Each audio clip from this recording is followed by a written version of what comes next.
Bem, bom dia pessoal, aqui é o Marcão, espero que vocês tenham uma boa semana, um feliz sábado a todos. Hoje chegou o dia de nós continuar nossos estudos. Vocês já pegaram a Bíblia de vocês, caneta, papel para anotar a passagem, né? E vamos então aprender junto a palavra de Deus, aquilo que Deus nos está ensinando. Mas primeiro vamos orar. Querido e bom Pai que está no céu, obrigado ao Senhor, porque nesse seu santo dia nos dá a oportunidade de ouvir a Tua voz através do estudo da Santa Escritura. Nos dá a sabedoria dos altos céus, os seus santos anjos vêm fazer presente, o Espírito Santo nos conduzindo. É o que nós te pedimos agradecido em nome de Jesus. Abra a Bíblia de vocês no livro de Mateus, capítulo 7, 28 e 29, nós já leu ele, vamos repetir depois em sequência, Mateus 12, 37. Assim, quando Jesus acabou de proferir estas palavras, estava as multidão maravilhada da sua doutrina, porque eles o ensinava como quem tem autoridade e não como escriba. Então aqui Jesus ensinava com autoridade, com sabedoria, e não como aquele povo que ensinava a doutrina que não era de Deus, ou que não fazia conta de ensinar direito. Então Deus quer que nós aprendamos certinho a palavra dele, por isso que ele todo dia nós lemos a Bíblia e está a palavra de Deus ali mostrando o caminho, o que ele quer que nós aprendamos.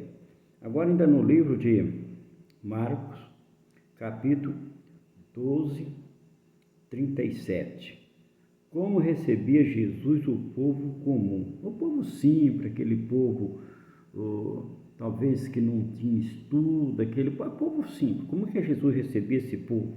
Assim, e a grande multidão ouvia com prazer. Está no livro de Marcos, capítulo 12, versículo 37, na última parte. Aquela grande multidão, aquele povo, sentia prazer em ouvir a voz de Jesus. Sentia prazer, eles estavam ali como ser humano, não estavam ali usando o poder que ele tem como criador e mantenedor, ele estava ali ensinando como ser humano, e o povo tinha prazer em ouvir.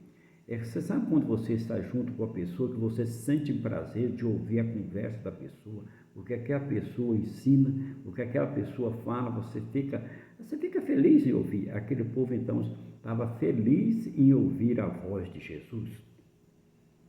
No livro agora de Mateus, capítulo 4, versículo 23. Mateus 4, versículo 23.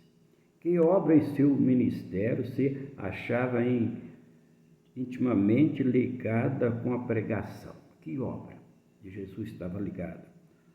Percorria Jesus toda a Galileia, ensinando na sinagoga, pregando o evangelho do reino e curando toda sorte de doença e enfermidade entre o povo.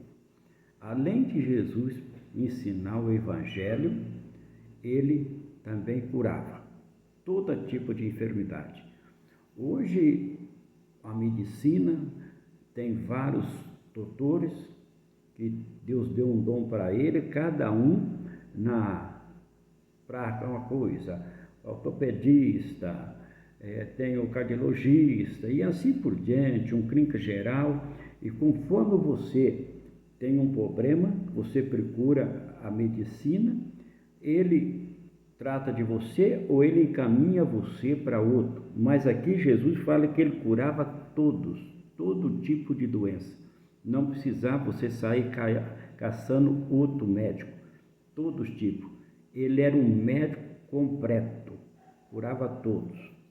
No livro de Mateus, capítulo 4, versículo 24 e 25, Mateus 4, 24 e 25. Quão vasta era a sua fama e quanto era ele atraído. A fama de Jesus, então, esparrama. A fama de Jesus começa a correr para toda a Galileia, para toda a região, Samaria, para aquela região ali tudo, Judeia, a Síria. Então começa a esparramar a fama ali de Jesus. Igual com que tem às vezes um médico que está tratando um lugar, a pessoa fala, olha, vai lá naquele médico, aquele médico é bom, aquele é isso tudo. E a fama então de Jesus começa a percorrer. E fala assim, e a sua fama corria por toda a Síria, trouxeram-lhe então todos os doentes, acometidos de várias enfermidades, tormentos, endemoniado, lunático e paralítico, e ele os curou. E da Galiléia, Decapólio, Jerusalém, Judéia e do além do Jordão, numerosas multidão os seguia. Então ele curou todos os tipos de dúvidas. Além dele pregar o Evangelho, o ensinamento do reino de Deus, ele curava as pessoas ficavam maravilhadas, porque ele curava tudo. E hoje ele continua curando as pessoas. Só de nós levantar cedo e respirar é um milagre que ele está dando na nossa vida. E muitas vezes nós não queremos acreditar ou não queremos ver o poder que ele ainda continua nos dando. Mas só que ele pede uma coisa, para nós confiar nele, ter fé, andar nos caminhos dele. No livro de Mateus, capítulo 9, versículo 36 e no capítulo 14. Vocês podem anotar, né? Porque o tempo nosso passa muito rápido, talvez não dá tempo de nós falar tudo, mas vocês podem anotar. Fala assim, que expressão frequentemente empregada na narração do seu ministério mostra a profunda simpatia de Cristo para com a humanidade. Cristo também ele mostrava uma grande simpatia para a humanidade, pelos teus filhos. Hoje também ele continua mesmo, ele não muda, Deus não muda. Quem muda é o ser humano. Deus foi ontem, hoje, sempre e eternamente, ele é o mesmo. O ser humano que às vezes quer resolver as coisas por si mesmo e às vezes esquece que tem um Deus que está no controle de tudo. Tem vários milagres. Eu, estudando a palavra de Deus, eu vejo os milagres que Jesus fazia pela fé, eu acredito. Mas hoje eu vejo na minha família um milagre vivo. Uma pessoa que estoura uma veia e passa por uma cirurgia e hoje está vivo pela graça de Deus e a misericórdia dele. Hoje eu vejo um milagre vivo. E assim tem vários milagres que ele faz. Né? Então precisamos nós ter fé e acreditar. No livro de Lucas, capítulo 19, versículo 10. Em que breve palavra resumiu Cristo o objetivo do seu ministério. Ali numa breve palavra, com aquela multidão ali, com o povo, com os seus discípulos, em breve, ele resumiu então o seu ministério. Porque o Filho do Homem veio buscar e salvar os perdidos. O objetivo que Jesus veio nesse mundo foi um só, salvar o ser humano. Veio pagar a dívida que minha e de todos nós, da agora e daquele do passado, que era uma dívida muito grande que o pecado criou e nós não tínhamos condições então de pagar essa dívida para nós ter o direito na salvação.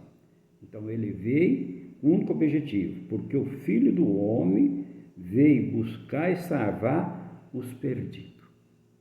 Então se você confia nele, se você tem fé, se você aceita ele como teu Salvador, ele está pronto para receber você de braços abertos.